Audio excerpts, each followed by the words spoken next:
that was my situation. When I was first saved, and I knew nothing about salvation, and I was the first one in my family to get saved. And when Jesus came into my heart, I fell in love with him. And within 2 weeks, I resigned from teaching because I wanted to go and tell everybody about Jesus and serve the Lord. My parents didn't agree. My mother thought I'd gone crazy. She said, "Child, what are you doing?" I said, "Mother, I've got to tell everybody about Jesus." You know what I did? I followed the call of God in my life. In spite of the fact my family became my enemies, I followed the call of God in my life.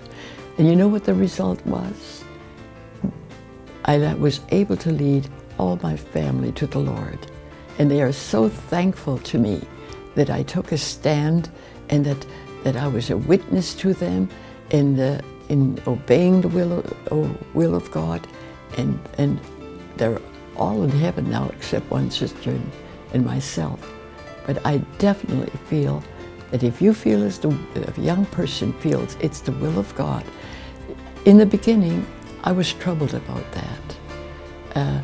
You know, somebody said that I was breaking the commandment of God where God said, "Honor thy mother and father." And then I came across a verse in the book of Acts which said, we ought to obey God rather than man. And when God showed that verse to me, I knew that I had to obey God rather than my parents.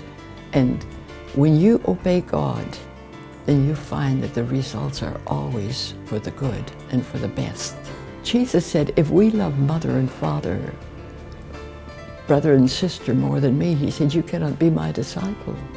So sometimes you have to make a choice. Who are we going to put first? Are we going to put God first? Or are we going to put our parents first? Or our pastor first? In my life, I always determined to put God first. If I hadn't done that, I wouldn't be here today doing what I'm doing now.